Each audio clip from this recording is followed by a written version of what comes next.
أهلا بكم عشاق نجم الأهلاوي في كل مكان في الوطن العربي. النهاردة معانا تفاصيل انفراد بصفقة رضا سليم لاعب الجيش الملكي المغربي اللي هينتقل للنادي الأهلي، هينتقل ولا لأ؟ هنعرف. وحيثيات قرار الخطيب في موقف الشحات. وهل يكون يحيى عطية الله بديلا لعلي معلول في النادي الأهلي؟ كل هذا بعد الانترو، ما تنساش تضغط لايك.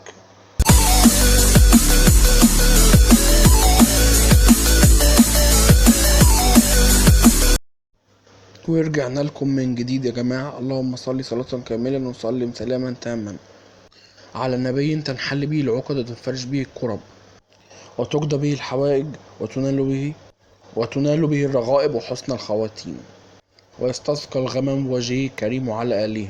اللهم صل على سيدنا محمد الفاتح لما أغلق والخاتم لما سبق ناصر الحق بالحق. عشاق النجم الأهلاوي في كل مكان، نخش في موضوعنا. ربنا أنعم علينا بانفراد تفاصيل صفقة رضا سليم لاعب الجيش الملكي اللي منتقل إلى نادي الأهلي المصري. النادي الأهلي خلص الصفقة وتم توقيع العقد الثلاثي بين الجيش الملكي والنادي الأهلي واللاعب رضا سليم، وأصبح رضا سليم لاعبا في النادي الأهلي. والعقد الثلاثي توقع وتم الاتفاق على القيمة المالية في العقد. افرح يا كل جمهور النادي الأهلي واسعد بصفقتك الجديدة، وساعدنا باللايك عشان كل الأهلاوية يفرحوا ويوصل لهم الفيديو. طريقة السداد، هنسدد جزء ويبقى فيه قسطين تانيين، والتوقيع تم إلكترونيا. احنا بنقول لك كل تفاصيل الصفقة. التعاقد لمدة 4 مواسم، التعاقد لمدة 4 مواسم. رضا سليم هو الورقة الرابحة، وهو اللي ربح ورقة النادي الأهلي في طاولة المفاوضات الجيش الملكي المغربي بإصراره على الانضمام للنادي الأهلي. هو اللي ربح ورقة النادي الأهلي لإصراره على النادي الأهلي ولبس التيشيرت الأحمر والفانيلا الحمراء، وقال لك أنا مش رايح حتة تانية، أنا عاوز النادي الأهلي. ورفض الوحدة الإماراتي والتعاون السعودي بعرضه خيالي، ورفض بيراميدز اللي عرض عليه 3 مليون دولار، وبينما رفض كمان نادي الزمالك. فهو تمسك بهذا الأمر والانضمام للنادي الأهلي، وهو كان الكارت المرجح في هذا الأمر. وكيل الصفقة هو كريم البالك اللي جاب لك بدر بنون وباعهولك بسعر خيالي وكسبك منه، وهو الوكيل العالمي. رضا سليم هيجي القاهرة غالبا 10/8 عشان ينضم المعسكر اللي في شهر 8، وفي رتوش أخيرة ولمسات في عقده بتخلص، بس الموضوع خلصان بفضل الله. لما قلت لك في حلقة امبارح ان اللاعب مغربي وقع، كنت عارف ان الموضوع خلصان. هيظهر لك في حرف الاي الفيديو اللي انا بكلمك عليه، لاني متابع كل كبيرة وصغيرة في كل الأندية المصرية. قبل ما اكلمك بقى على رأي الكابتن محمود الخطيب في موقع حسين الشحات، اقول لك ان علي معلول جاي له عرض من نادي قطري ونادي سعودي.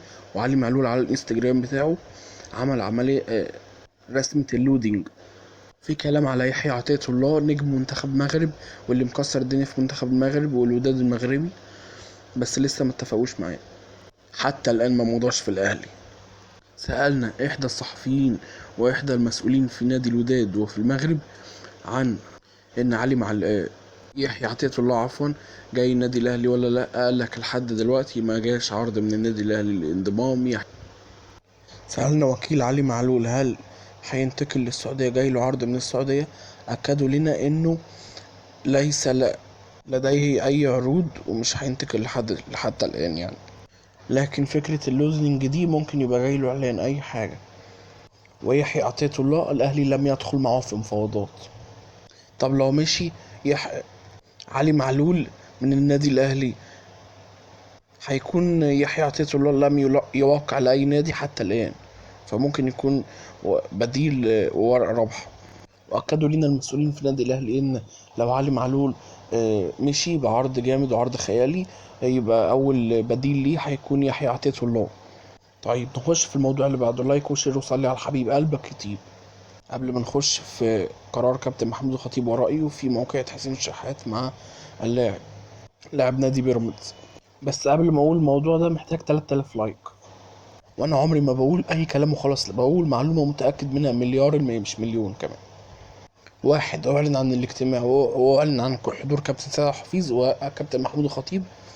واحد، كابتن محمود الخطيب ما نقل لي عنه انه مستاء جدا من اللي عمله حسين الشحات، وانه يضرب بالقلم دي قلة ادب وصياعة. مستاء جدا جدا من سب الدين. زعلان جدا انه حسين الشحات شتم اللاعب واللاعب جه يمشي قام شده من التيشيرت، عيب قوي. زعلان جدا جدا من اللطشة بالقلم. زعلان جدا جدا جدا، قول من هنا لبعد بكرة. وفي نفس الوقت كمان عارف ان سيد عبد الحفيظ وقع الغرامة، وعارف ايه اللي حصل وايه اللي هيحصل وكل ده، وان سيد حفيظ وقع الغرامة، وعارف اللي كتبه لعيب نادي بيراميدز، وعارف اللي كتبه لعيب نادي الاهلي. الكابتن خطيب في قمة الاستياء مما فعله حسين الشحات بمباراة امس. فالكابتن خطيب زعلان من اللي فعله حسين الشحات بمباراة امس انسانيا. سيبك من الكورة، سيبك من الرياضة، سيبك من شكوى بيراميدز للجنة التظلمات، سيبك من العقوبة اللي توقعت عليه من اتحاد الكورة ومن رابطة الأندية ومن لجوء بيراميدز للنيابة العامة. سيبك من كل ده، أنا بنقل لك مشاعر نجم كورة كبير زي كابتن محمود الخطيب ومحترم. فالكابتن محمود الخطيب زعلان جدا وشايف إن الرياضة دي منافسة شريفة لإسعاد الجماهير وتفريحهم. ما كسبتش عرض لك، اللي كسب ألف مبروك. ده ما قال عن لسان كابتن محمود الخطيب. مش إحنا في غابة. شايف ان ده امر لا يجب انه يحدث على الاطلاق من لاعب بيلبس تيشيرت النادي الاهلي، ولا امر لا يجب ان ينتشر في الملاعب. هو كابتن محمود الخطيب في قمة الغضب، زعلان جدا على المستوى الانساني. وصل وما جرى في المغرب وردود الافعال في الشارع المغربي وفي الاعلام المغربي. احنا قال لك احنا الكابتن محمود الخطيب ما صدقنا ان العلاقه بقى فيها محبه وما فيها ود وبقى فيها حب تكسب الرجاء المغربي والوداد المغربي. في المغرب ما فيش اي حاجه ولا فيها مشكله وفي غضب جماهيري. انت ليه بتشعل الفتنه من جديد؟ كابتن بيبو عاوز ياخد اجراء تربوي قوي ضد حسين الشحات وضد اي حد يخالف قواعد النادي الاهلي ومبادئ النادي الاهلي. انت دلوقتي الاجواء بين الاهلي وبيراميدز تحسنت كثيرا جدا جدا بعد مباراة كاس السوبر، وبيراميدز هن النادي الاهلي بعد الفوز ببطولة افريقيا. ورؤساء وملاك نادي بيراميدز حريصين على وملاك نادي بيراميدز حريصين على العلاقات الايجابية والاحترام المتبادل فيه بين الطرفين.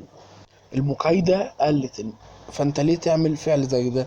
تشعل فتنة ليه في كذا حاجة مش في البيراميدز بس.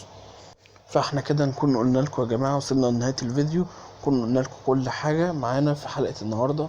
متنسوش لايك وشير وسبسكرايب، زي ما احنا قلنا 3000 مشترك 3000 لايك.